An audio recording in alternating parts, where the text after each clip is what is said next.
It's the Fulhamish podcast, your independent voice of Fulham FC. Welcome to what is going to be hopefully a very cathartic show after an Easter disappointment of significant proportions. Fulham going down 2-1 to Chelsea in the SW6 derby in almost an exact mirror image of what went down on Boxing Day at Stamford Bridge. The frustration, the late winner for Chelsea, it all built up to a point where everyone was having a particularly poor Easter Sunday. My name is Jack Collins and I'll be your host today as we try and work our way through the pain of Easter Sunday. And I'm delighted to say that I'm joined on the podcast by the one and only Yasmin Mills. How you doing, Yas? Oh, I'm doing absolutely amazing. I was just saying to you though before, I think I feel worse about doing today's pod than I felt about doing the Crystal Palace quick take. For some reason, just the grey outside, the complete depression from yesterday feels worse because we're further down the season. It feels more depressing than leaving the FA Cup for some reason. Don't know why. Yeah, no, I feel your pain. I feel your pain. And the one, the only, the man of the moment, the mad monk is Mr. Farrell Monk. Faz, you and I sat here on the 27th of December together, reveling in what went down at Stamford Bridge. And it feels like karma's come around real quick on this one. Yeah, it has. I mean, what goes around comes around. That huge delight, the beaming smiles that we had facing each other that day are only replaced by some sad faces as we logged on this morning. But we'll try and put some positive spin on it, shall we? Yeah, we'll do our best to try and make best of what we've got. Obviously, an incredibly frustrating day. I have a lot of Chelsea friends, and I got the message immediately, not necessarily gloating, I will say. I got the message immediately with just the two scoreline screenshots. And when you look at the way that it actually went down, it's kind of terrifying. So obviously on Boxing Day, Cole Palmer scores on 16 minutes. Then Harry Wilson scores in the 82nd minute and Rodrigo Muniz scores in the 95th. Yesterday, Alex Iwobi scores in the 20th minute. Tyreek George scores in the 84th minute. And Pedro Neto scores in the 93rd. It is scary how much it resembled it, not just, I think, as in terms of the scoreline and what you're seeing on the score sheet, but in terms of the way that the game played out as well. But we'll get into all of that. Yaz, should we start off with some 3-word reviews? What were the best of them? Indeed. So we've got a lovely bit of alliteration, actually. Classic Cottage capitulation from Christopher Fonsbeck. Very nice. Double bubble burst from Random Fulham Stuff, which was also very nice. Reverse fixture revenge, which is exactly what it was, as you've just explained, Jack, from Henry GTD. And from A. O'Leary, mirror image woes. Yes, indeed. Mirror image woes is exactly how I would sum this one up. Farrell, let's start with the good bits. Let's start with the way it started. Let's start with the atmosphere, because the old place was absolutely rocking on Sunday afternoon, and the noise from the Hammersmith end in particular, unbelievable, as this game kicked off. And Fulham responded to that with a real burst out of the traps. It's been something we've criticised Fulham for at times, starting games slowly. But yesterday, the intensity, the drive, the dynamism that we saw in those opening stages was really, really impressive. Yeah, I took advantage of the cheap pints in the Hammersmith end before the game, and I haven't done it that much this season, but you could just sense, even underneath the Hammy end, like you can sense that anticipation amongst the fans. It was getting quite full, even half an hour before kickoff and whatnot. There was even chanting going on underneath the stands at that time, and that translated straight from the kickoff into the game as well. And how often can we say that we quite clearly outsung the opposition? I think that translated onto the pitch, and we did start with a bang. And central to that, was, I thought, Raul Jimenez, because the way that Fulham were able to pass around and then play the right ball up to Jimenez, who was buzzing and being able to sort of get on the end on most things and play some incredible, passes, even with his chest. I think he had more completed passes with his chest, and allowed the team to move up the pitch and exploit Chelsea's weaknesses, was exceptional. And just kept that momentum going all the way through the half. And we got the reward with the goal that got the crowd more buzzing as well. And it was a really, really good half of positive football. Unfortunately, it didn't translate to second half, but I think it does show that when the crowd is with this team, it can really create some momentum for them. Yeah, I mean, yes, obviously Chelsea turned us round, which is never great to see. But obviously the last time they turned us round at the Cottage, we went and won that game through Carlos Vinicius. So we'll talk about it a little bit later. I was not expecting that resurrection on Easter Sunday at the very least. But when you kind of came to, the game and, the way that Fulham started, I thought that Farrell's absolutely right with Raul, and the way that he brought others into play, I thought was impressive. But they understood the assignment, I think, the players to begin with. This is a game that sometimes looked down upon, I think, by other rivalries, etc. It's one which matters, I think, probably far more to Fulham fans than Chelsea fans. Maybe at the moment, in terms of just getting results, it was a big game from a Chelsea perspective. But in terms of this is a one-way rivalry in many ways, right? In terms of the way that Fulham despise Chelsea is not the way that Chelsea despise Fulham. It just doesn't exist in the same kind of sphere. And I think that the way we saw Ryan Sessegnon flying into challenges, the way that we saw Andreas Pereira flying into challenges early on, really set the tone for what Fulham wanted. And that's an important thing, for the players to actually understand that and get at it. Yeah, I think, Ryan Sessegnon especially was absolutely key for that first Iwobi goal, dispossessing Reece James. Also, just the old school switching of wingers like every 5 minutes was absolutely wonderful to see. But it was that high momentum, high pressure. You knew that the Fulham team were coming to get points out of this game, which, as you said, Jack, this rivalry has been one-sided in the past, but I think this is credit to where Fulham's position is in the league, and in the Premier League has been for the last couple of seasons now, is that this rivalry is becoming less and less one-sided, and actually yesterday was almost equally important for both teams, and so that made it all the more exciting, all the more important, and made the game more high-pressured. I think for Chelsea, they've had a bad run of games, bad run of results ever since we beat them on Boxing Day. That seemed to see their downturn in results. They had the Ipswich game last week, which was very depressing for them. But however, they beat Legia Warsaw in the week. They didn't beat them, but on aggregate, they progressed by beating them 4-2 on aggregate. I mean, they're a perfect example of why Fulham would want to progress into the Conference League positions. But it's important for their Champions League run. It's important for our progression towards the Conference League spot. I think we should have come out. We should have been fighting harder after that 1-0. The second half was disappointing because we had that 1-0 lead. Yes, okay, they were completely dominant the second half, but that doesn't then mean that you don't hold on to that win. You can still get points out of that.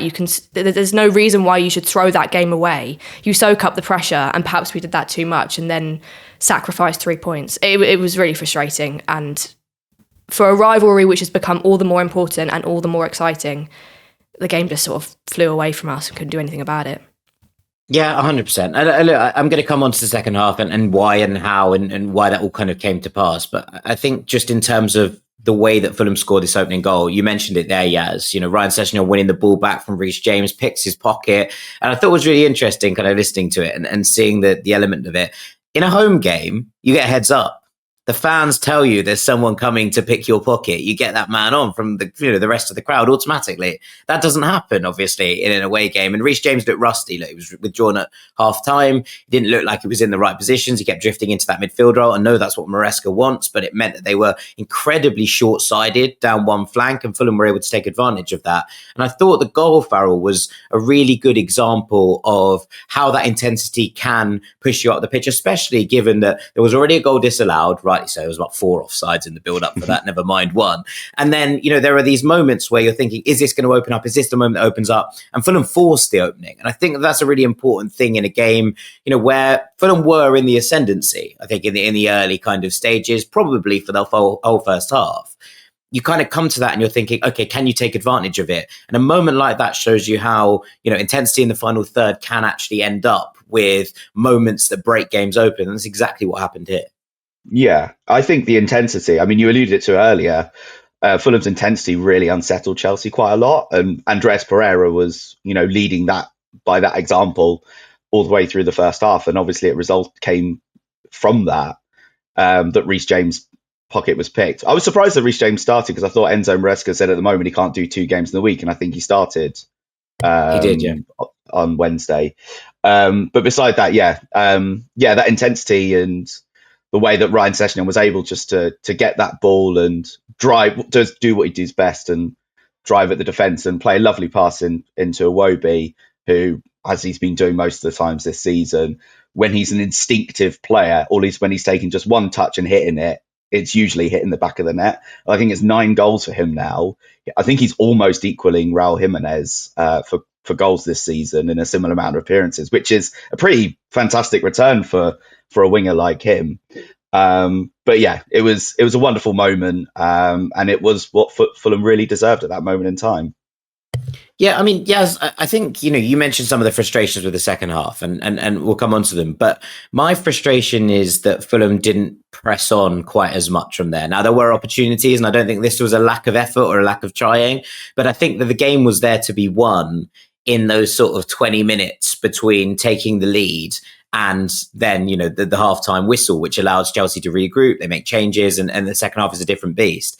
But those opportunities and those kind of moments where you get Ryan Sessegnon in behind Cucurella a couple of times, those mixes in the box. And I think the one that really hurt, the crosses into the box when no one was on the end of them, and Sanderberg having the ball nicked off him by Cucurella right on the halftime whistle. That's, I think, maybe where this game could have been put to bed early doors. I think if Fulham score a second, Chelsea do not work their way back into this game in the same way. Yeah, this is actually exactly my point. And this is what I was saying before about just because they dominated so much in the second half and on paper looks like they should come out with more of a result, doesn't mean that that's exactly what should happen. There are so many games we've had this season where you go, why didn't we kill that game off? Why didn't we hold on to that win?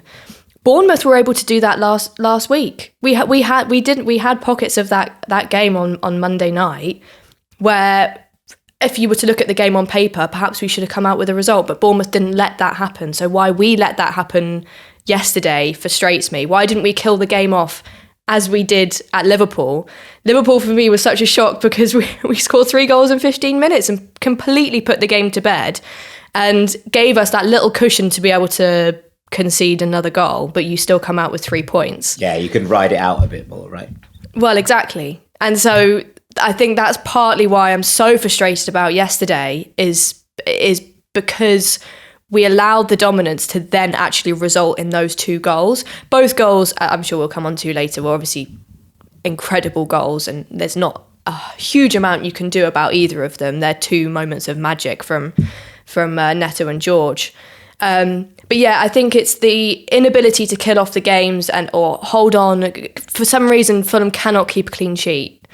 And this is what other teams around us are able to do. Bournemouth showed that last week against us. So I think it was frustrating not to be able to see us score at least one other goal in that first half. You've got to take the chances when you have them, or create the chances when you have the possession and when you have the dominance. Yeah, I think you're bang on. And it is that frustration, I think, at half time, was sitting there and discussing it. And it'd been a good half, right? First, like, actually, when you kind of looked at it from a step back, zoom out and look at it, and you're like, that's a good half from Fulham. And yet I was sitting there at half time being like, I don't think we've done enough here. And that's an uncomfortable place to be when you've been so dominant in terms of the way that the balls work, but also the chances created as well. Chelsea might have had more shots on goal. They did in the first half, but actually in terms of creating chances and putting the ball in dangerous areas, Fulham wildly on top. You kind of get to that halftime whistle and look, Maresca makes changes, and I think he does well in terms of what he does here. He sticks on Malagusto, who wasn't brilliant, but at least gave him some width on that right-hand side, and also bringing off Madueke, who'd been completely ineffective, and switching Pedro Neto over to the right more than bringing Jadon Sancho on, I think, was that, these are the moments that actually change games. But coming out after the break, I don't know if there is an element of just expenditure of energy that has taken Fulham aback here. We just couldn't raise ourselves to the same level again because we put so much in the first half. But it just felt like the tide turned in terms of momentum. And there was no real feeling, I didn't think, that Fulham were ever going to wrest that back. Whereas in the first half, we'd been able to gain control of things through, utilisation of the middle, the way that Sander and Sasha were snapping into challenges, that busyness from Andreas and Ryan Sess. All of that just sort of dissipated a little bit in the second half, and Fulham sort of dragged further and further back. And that, I think, was the frustrating thing from a fan perspective. So I think, there are two things at play here. One, I think that Fulham were struggling to play out the press a bit more. And therefore, when we were playing it long, we weren't able to win the ball in those middle areas along the halfway line and then sort of progress the team up the pitch that way. Raul was getting less joy. Sess was getting less joy as well. And especially with Sander and Sasha not snapping into those challenges a bit more. And because the tide was turning in Chelsea's favour in that way, I think the second point comes into play. The substitutions come into a factor. I think Marco thought, I need to change something. And I think bringing Tom Cairney on for Sasha Lukic was probably the wrong choice. We really lost a lot of intensity, especially in that sort of half space on the right, on their right hand side, our left hand side, and when Adama came on as well on that side, we lost a bit of defensive shape as well. And I think Malagusto and Enzo Fernandez in that right hand side pocket for them was really exposing us quite a lot. And as much as we love Tom Cairney, he doesn't have the intensity to cover all of that space. And Enzo was just picking it up in so many key areas and getting in between our defence and midfield quite often to work it out to good positions for Neto. And Neto was exploiting a lot of space as well. And we just lost that battle all over that side all the way through the second half. And both the goals pretty much came from that position as well.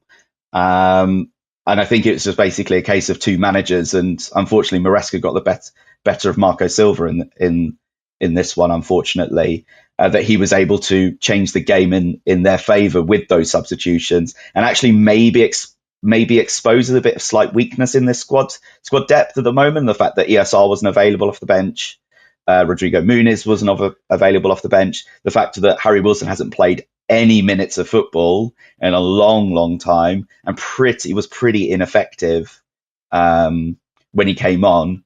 I don't feel like in hindsight that this was the game to get minutes for him. Perhaps wait till Southampton next week. We just lost a lot of intensity with the players coming on. And that's the unfortunate thing. And Chelsea was able to change the game with their intensity, with their substitutions in their favour, unfortunately. Yeah, I mean, if you have £1 billion squad, Yaz, I assume that helps in terms of depth, right? And you can bring on players that change games. Still, you turn into academy products. It is what it is. But I think Farrell makes a really good point here. Actually, two very good points. One, that this was not the game for Tom Cairney, in that Fulham didn't need control in that midfield. They needed intensity. And that was the thing that had been winning us duels and winning us battles in the pitch in the first half. And TC coming on for Sasha completely and utterly nuked. And he sort of did to defensive integrity in the middle of the park in terms of the way that number 8 is tracking back into those areas. And that's not a slight on TC. TC came on and did what TC does. But actually, this was not the game to bring him into in terms of where that battle was. And I think the other thing is a lack of Rodrigo Muniz has potentially nuked Fulham here as well. I think you bring him on there in an open game like this. We've seen this. He's a bit of a wrecking ball. And when games are open, in terms of winning flick-ons, winning headers, people start to gamble off the back of him and try and get into those areas. He's a hassle for defenders. He doesn't let anyone have time on the ball. All of those things put together, make him the kind of player that you want as a game like this opens up and Chelsea are pushing for an equaliser, because he is the kind of player that gives you an outball time and time again. And as Raul tired, and he definitely did over the second half of this one, you're looking for that player to change it up and start to win those duels again, win those kind of battles against the defensive lines again. And Carlos Vinicius, bless him, he came on and he did what we expected him to do in terms of he ran around a fair bit and he put himself about, but there was no real effectiveness to what he was doing. I think with Rodrigo, Fulham potentially hold on to that game. Yeah, possibly in hindsight. But having said that, there were 3 predictions that, well, I think most of it, you said on the Thursday Club as well, Jack, that you would possibly make for the lineup changes going into Sunday. One of them was that I fully predicted that Muniz would be in the starting lineup. So I think it's with hindsight. I wouldn't start Rodrigo. I just think having him off the bench as a weapon would have changed the game coming on, because it gives the defence something to worry about rather than Carlos Vinicius. Yeah, no, absolutely. I mean, he was off for injury, wasn't he, with ESR as well. So I think, I mean, with the depth side of it, I mean, yeah, I can understand how there are holes there, but equally, it's impossible to keep up the intensity. The reason we were so good in that first half was because we got the ball so quickly up the pitch that you could hardly really make 2 decisions as to what to do as a Chelsea player to deal with what we were doing. So quickly the ball found Sess or Iwobi on whichever wing they were on at the time. And we couldn't keep that up. And yeah, Muniz is able to create that element of chaos and unpredictability, which would have worried a Chelsea back line. Yeah, I absolutely agree that maybe after 60, 65 minutes, Muniz would have been absolutely key there. But I mean, what can you do? He wasn't there to help out. Vinicius was coming off the training ground from his long months of putting out cones for the team. He decided to take that sub role. And yeah, it completely wasn't the right game for Kearney, especially at the time that he does come on relatively early in the second half, I would say, for a Kearney sub at any point. You bring him on for calm and consideration and to slow the game down, which was the absolute opposite of what we really needed to do at the time. We needed to keep that intensity up because those 2 Chelsea subs were obviously going to change the nature of the game, and Fulham needed to be able to deal with that. And the thing you don't do is slow the game down and take away that defensive structure to allow. We were beaten in the midfield essentially through that second half. Yeah. And you can see that in that first goal as well. Cole Palmer, he's obviously a very nifty footballer anyway, and you saw that in elements of the first half. But Lukic was able to deal with him on most occasions, whereas Kearney absolutely is not. And you can see in that first goal how Cole Palmer is able to turn away, and he's got plenty of space. So Kearney was probably the wrong decision. Tete was absolutely brilliant in the first half and did a pretty good job of dealing with Sancho up until he was taken off. I mean, you expect that to happen because you are going to tire. This is what I find slightly difficult about making my decision about the subs, is because we were playing that intensity in the first half. You can't keep that up the whole 90 minutes. No. So you do have to make subs at some point.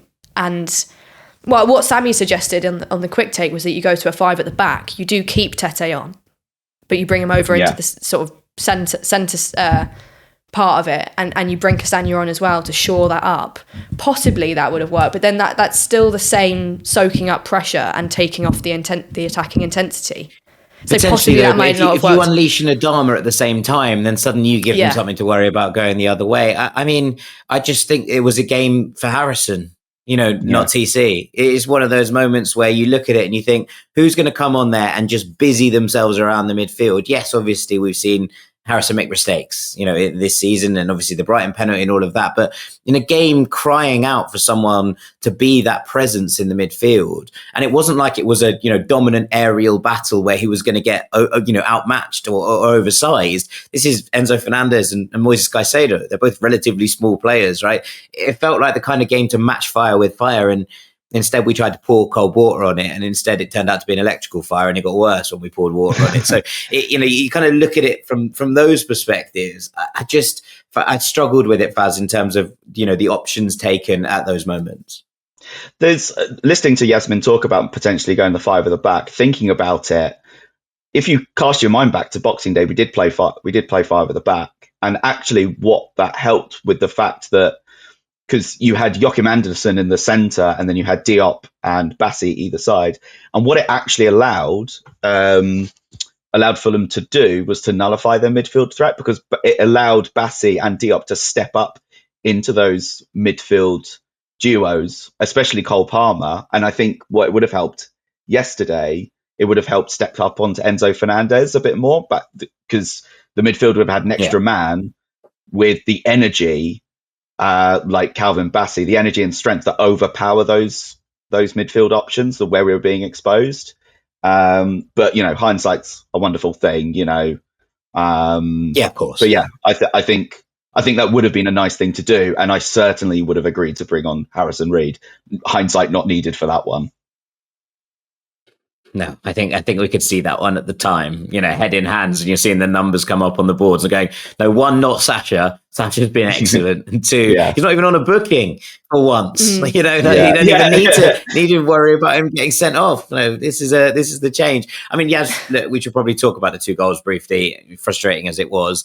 They're two wonderful finishes. Tyreek George doing something that Nicholas Jackson hadn't done all game long, in terms of taking a first-time snapshot, and it's a wonderful finish. It beats Leno in the far corner. There's not much you can do about that.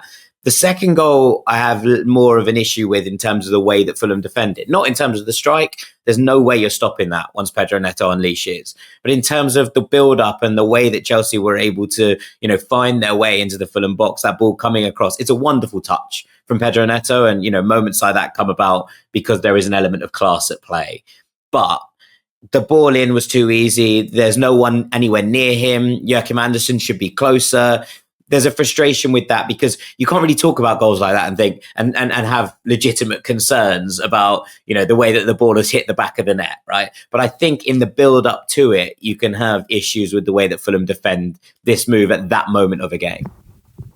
Yeah, I'm not sure how much there is to add because absolutely I agree with that. But I think what I found interesting about these two goals was exactly what I've got a couple of mates who are Chelsea fans, unfortunately, and what they were sort of suggesting was that in the performances that they've seen of late, the points they are receiving are from goals and games where the performance has benefited from moments of magic from players, and I think these two goals are indicative of that. I think it's what I find annoying about it was the fact that they were able to find themselves in positions to make that. The fact that Pedro Neto has enough time to make that gorgeous move of turning and managing to get the power behind the ball as well to bury that shot frustrates me. And the fact that they were dominating all the way through the second half meant that one of the shots was going to come off clean at some point. With the magic that they do have and the individuality of the players, it's there. So the fact that they were able to carve out two opportunities, which obviously were going to end in goals, I think is what I find so frustrating. But yeah, I thought it was interesting that we became victims again to these individual moments. Yeah, I mean, first 25 points dropped now from winning positions. Now, I'm not suggesting we're a team that's going to not drop any points from winning positions because that's ridiculous. But even if that was 12, we'd be fourth in the table right now, which is kind of terrifying in many ways, right? If we halved the points we dropped from winning positions, we'd be fourth in the table, which is wild in some ways, but also incredibly frustrating in others. And we've had a conversation a lot this season about leadership and the dressing room and what that looks like. We've got some questions after the break about Marco Silva and substitutions and a couple of those that we're going to get to. But I just wanted your view on where this team are in terms of leadership. It feels like a good group. It feels like a strong group in terms of a social life and people enjoy being part of this team. But I do wonder if we've ever replaced the kind of, Tim Ream character in there that at 1-0 up, 182 minutes, you see out a game, which is something that we, become accustomed to in the last couple of seasons and has kind of fallen down the drain a little bit this year. Yeah. Ultimately, I do think it comes from Marco, though. You're right that we have lost Tim Ream, who's a massive character in the dressing room. And Bobby, I would probably add. Yeah, that's true. They're all big characters. They're all, they should all be strong leaders, but ultimately it comes from Marco. And I think that, and I was listening to Yasmin talk earlier about the way that we lost the momentum and we weren't able to, just defend a lead. I kind of feel like Fulham can only really play ultimately one way, which is this expansive game of football. We're just not a team that likes to sit in and defend. This is the brand of football that Marco Silva has set up, and we've become experts at it. Yes, it does mean we lose a lot of leads, but conversely, we have won games where we shouldn't have won the game. And ultimately, it's resulted in Fulham sitting very pretty in 8th or 9th the table. It's just, I think this is the league, this is the season of missed opportunities. We've had so many amazing moments, the Brentford, the Chelsea, the Man United in the FA Cup, those sorts of things. But the missed opportunities we've had where we have had, where we haven't been able to be sensible, where Fulham haven't been able to manage the game properly, has meant that this 8th or 9th could have been 4th or 5th, which is a strange way to feel as a Fulham fan, because it does feel like a missed opportunity, but ultimately it has been a fantastic season. It's just the balance that Marco Silva has probably gone, well, if we practice shutting up shop for 2 sessions this week, we might not have got some of the results and the big moments that we've had elsewhere. So ultimately, I'm okay with it. It reminded me, actually, when I was on my way back yesterday, TalkSport was on in the car and they were talking about Brighton fans responding to Fabian Hertzler saying, "You don't know what you're doing." And the response by the presenters was remember where you came from. And that really irritated me. It really, really irritated me because, in my opinion, I think yesterday is also one of those games where it's important to have a bit of perspective as well. Leicester got relegated yesterday. Fulham fans remember where we were, and it can be a lot worse. You could be Southampton right now. And so there is an importance of perspective, but exactly. But this is exactly what I mean, though, in that just because it can be worse doesn't mean it can't be better. Exactly. I think ambition is so limitless, and because of where we are and because of where we've been teetering on for the last couple of seasons, it shows you where you could be, and there's nothing wrong with wanting to be there. We need so we've had the Jack Kelly. What's the point of living? You can't dream. What we need is the Yasmin Mills. Ambition is limitless. Ambition is limitless is going to be the new Fulhamish logo. It sounds like something you'd hear at secondary school from the head teacher. It would be like the motto at school: ambition is limitless. There we go. Right, so we're going to talk about ambition. We're going to talk about Marco Silva, and we're going to talk about some of the positives from the weekend when we come back after the break on Fulhamish. Don't go anywhere. Welcome back to the Fulhamish podcast. Jack Collins here with Yasmin Mills and Farrell Monk. And we're going to just address a couple of your questions. We've got 2 here, which I'm going to do together. One from Tim Lundy, who says, "Hi, Fulhamish. I'm writing this on the back of that absolutely sickening yet horribly predictable result against Chelsea. But this is a genuine question that's been on my mind for some time. Would it be actually that bad if we lost Marco? He has been fantastic and very much the right manager at the right time. But part of me is starting to feel as though he has taken the club as far as he can. And maybe we've already hit / past the peak. For all the good stuff, and let's acknowledge another great season, he has shown a fair bit of tactical and strategic weakness, and he seems to repeat the same errors over and over again.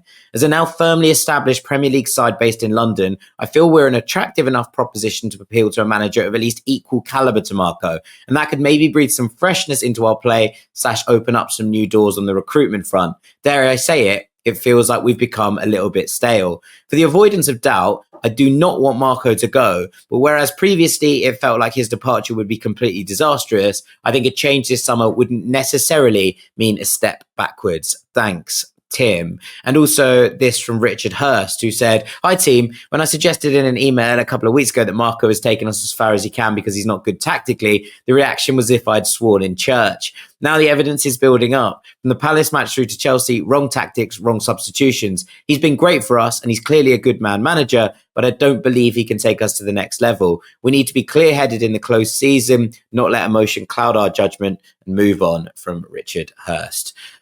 Two slightly different angles on it there from Tim and Richard, but I think it's a conversation that's worth bringing up. I saw a little bit of this across social media yesterday as well. And look, we've just sat here and been critical of the substitutions and the choices that were made. We've been potentially critical of the formation that was used towards the end of the game. I think that it's worth remembering that we were a little bit hampered by injuries yesterday. But Yaz, where are you on this? Genuinely completely unsure, because I think they're completely fair points. And as much as we have just criticised the substitutions, my view is more towards the side of we that's what we had to do. We had no ESR to cover for a tiring Andreas, and he gave as much as he could yesterday. And we had no Muniz to cover for a tiring Jimenez either. So I did feel those two particular substitutions were pretty necessary. I personally am quite an emotional person in terms of when it comes to managers that I like or players that I like. And I'm not a person who loves a lot of change because, to be honest, like I've just said, we are not really in a bad position. Fulham is a lot better than we have been in previous seasons. Possibly this is just where, Jack, you're probably better to answer this question. Who else do we then have? Marco Silva I think we're very lucky to have Marco Silva, and he has brought this club a long way, and he's also passionate about pushing us further. And I guess that goes exactly what I said about ambition is limitless. And I think he has that same mantra. So I think his mentality is good, but I can definitely understand where the tactician element comes into it.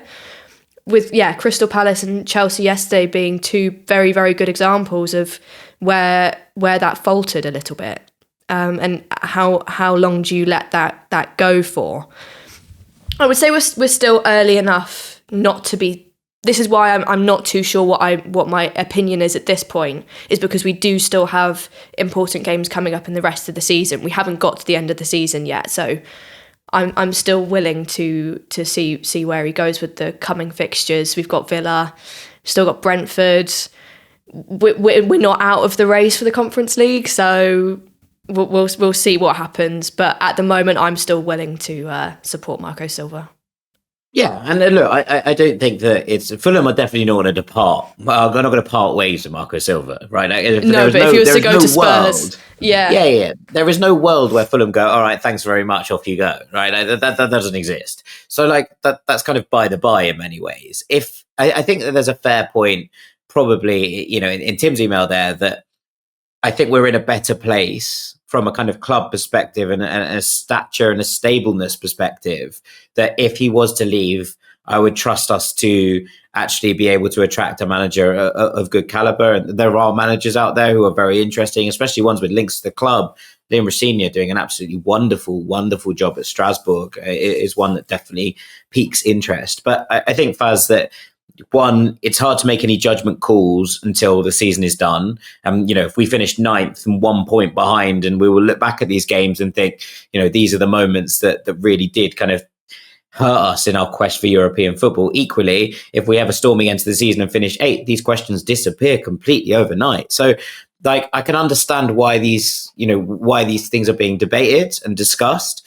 I'm very much still on board with the Marco Silva project. And I think that whilst there are tactical faults in them, and while I do agree with the point that the errors seem to be repetitive in terms of making the right decisions in certain points in key games, there is a little bit of this squad that just still feels a little bit light from my perspective. I still think we're a centre midfielder short in terms of someone who can come in and make a difference in those areas. I still think we could probably do with another wing option, especially now that Reece Nelson's, been injured, and maybe Fulham should have gone and brought someone in January. I know that Sami Chukwueze deal has been talked about this week, as in his bags were packed and he was ready to go before it fell through. Fulham didn't kind of go and make that happen. We didn't see Willian yesterday. Is he ready? Was that the move to bring him back? Has he been effective? Not from where I'm sitting. So, there are question marks over the way that these games are being handled. For me, there are also question marks about the squad depth and the squad build. Yeah, I think you all make, both of you make some very, very good points about Marco, and a very balanced view about, what is he able to do, but also what is he able to achieve with this squad as well. And you actually look at the squad as well. It is quite aging now. And the risk is, if you bring someone in, are they able to shape the team into the way that they want to do? You'd have to, if someone comes in with a completely different playing style, it's going to take a long time to completely change the squad around to fit that playing style, and you'll end up having 1 or 2 seasons of normalization before it gets to that, which is a big risk for a team like Fulham, because then you stand the risk of relegation as well. But Marco's now been at the club now for, this is his fourth season, and which makes him, apart from Pep, the longest serving manager in the league, I believe. Thomas Frank, but yeah. And Thomas Frank, yeah. And if he goes into next season, he'll be the longest serving Fulham manager since Alex Stock in 1975. So that tells you a lot about where Fulham fans are with Marco Silva. It can feel a bit stale. However, I think Marco is, the way he talks about Fulham, the way he talks about the squad, the way he talks about the club and where he wants it to be, I don't think this is a manager who's going to let the squad or the whole entire club, whether that's the coaching staff, whether that's the media team, whether that's everyone, sit still. He wants this club to progress, because ultimately it's his own ambition that wants to keep this club going forward. And I think what we're seeing with some of the subs and the tweaks, especially what happened at Palace a few weeks ago, it sort of smelt of desperation a little bit, because he feels like, these are the small moments that might have a big impact with the club, getting the FA Cup, getting this team into Europe, and we're almost there. He can almost taste it, but we might just miss out, which I think just maybe that desperation that we're seeing from Marco. But he's exactly the right type of manager who will find ways and kick on next year for sure. Yeah, 100%. It's worth reminding everyone that there's only a 1-letter difference between stale and stable. We should probably bear that one in mind. Look, let's finish this pod with a little bit of a chat about where things are in the Premier League, because whilst there was obvious frustration yesterday in terms of how we went about things and a missed opportunity, as we've talked about already, this race for the Conference League remains very much on. Bournemouth on 49 points, and then Fulham and Brighton both on 48. We're pointing out now uncomfortably that Brentford are 2 points behind on 46, and creeping up into that conversation in a way that we were worried that Crystal Palace might. Turns out it's that lot from down the road. And I was looking through this. And look, this feels very open still, Yaz. Let me just quickly reel out these fixtures. Fulham obviously have Southampton away, Villa away, Everton at home, Brentford away, City at home as our last games. Bournemouth have United at home, Arsenal away, Villa at home, City away, and then Leicester at home, which looks like a very, very tricky run of fixtures from a Bournemouth perspective. It's a little bit lighter for Brighton, although they finish hard. They have West Ham at home, Newcastle at home, Wolves away, Liverpool at home, and Tottenham away. And Brentford have Forest away, United at home, Ipswich away, Fulham at home, and then Wolves away. That's probably where it is. I think it's going to be too much of an ask for Palace, especially with Arsenal and Liverpool both to play in their remaining fixtures. This is still very odd, right? And you read out those fixtures. There was a lot of talk about Fulham having the hardest end to the season of anybody. I look at those and I think, well, I'd probably rather have Fulham's fixture list than I would have Bournemouth's one. And I think there's not much between Fulham and Brighton. We've talked this season about the fact that, Brighton have been a team who have gone through periods of ups and downs, where Fulham have just been up and down all the time. They've been on a kind of 3 games won, 3 games without a win, 3 games win, 3 games without a win. Whereas we seem like we're more kind of day to day.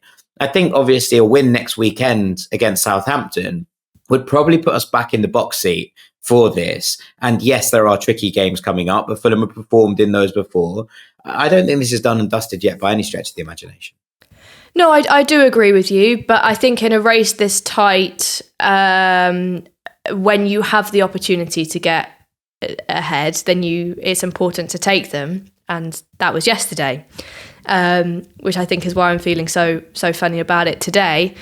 Is that there was an opportunity to take some points yesterday, but I agree Bournemouth's fixtures do sound a lot trickier, but they have beaten us and have which brought them out of their pretty poor spell. But then again, they did then draw to Palace, so they didn't take their opportunities either. And obviously, Brighton then lost to Brentford as well, so they also didn't take their opportunities. So thankfully, the fixtures this weekend have not punished us for the opportunity being missed, which I think is the silver lining to look at. But even next weekend looks quite dodgy now. I know it's Southampton, but I mean, we didn't exactly get a great game against them. I don't want to see the Rusk ever again. Yeah. And we didn't get 3 points against them at the end of last year. So and all of a sudden, after their draw to West Ham, they actually have something to fight for. Which is beating the record lowest points tally from Derby. So they actually have a motivation to get something out of the game. And but they have to play Leicester. They have to play Leicester yet. They'll be all right. But they don't get against us. It's fine. Leicester are rubbish. Yeah, well, I mean, we shock on both ends of the spectrum, whether you're a team in the bottom half of the table or in the top half of the table. So you can't predict it. Villa's going to be incredibly tough. They've got a very important run of fixtures themselves as well, trying to topple Chelsea, I guess. So yeah, they look quite challenging. Brentford away is looking very lovely though. I think that's the one you sort of eye up. Yeah, but we're not out of it. I mean, that's like the basic point, isn't it? It's not done. It's just we make it trickier for ourselves. Yeah, I mean, Faz, my kind of view on it is I think 9 points would be enough. I think we get 9 points from these games, as long as one of them is 3 points against Brentford, I think we'll be okay. Like, I think if we beat Southampton, Everton and Brentford in this run, we can afford to drop points against Villa and City. And affords to, is doing a lot of work there. But like, as in, when we're talking about, the situations and the way that this might shake out, I think 9 points will be enough, because I think that Bournemouth will probably pick up 6-7 from their remaining fixtures. I think Brighton probably pick up 6-7 from theirs. I think as long as we beat Brentford, we'll keep them at arm's length far enough to be able to deal with what they have left as well. So that's where I'm at with it. But I think that is probably the minimum. Anything less than 9, and then this is going to go right down to the wire. 7, and it could be a final day shootout. Yeah, and that'll be fun. When we're at home to Man City. No, it won't. Yeah. It won't be fun at all. I think there's so many unknowns. I'm not going to sit here and be like, they're going to get 9 points, they're going to get 6 points, all that kind of stuff. There's so much context involved as well. You raised about Southampton don't want that record again. They might do a Fulham when we were get relegated that first time around and just started picking up wins all over the show. You look at the context of Villa, now they're at the Champions League. They can focus on their push for the Champions League as well. Everton, their form hasn't been amazing, but they're certainly a much better team than they were in the first half of the season. 100%. And then that Brentford one, you never know what's gonna happen. I mean, we never thought it would be such the dullest game in the world towards the end of last season as well, and that's how it turned out, because it was so much this felt like there was so much riding on it that day. Although Raul should have scored that goal. And then you got Man City. I think there's just so many unknowns in it as well. You can't legislate for what Bournemouth are going to do. You can't legislate for what Brentford are going to do. I'm not going to sit here and predict that Fulham are going to suddenly, pull out 3 or 4 wins from that last 5. We haven't been amazing in our first 2 years in the Premier League in the run-in. There's all that. Do you remember all those on the beach? We don't feel on the beach this year.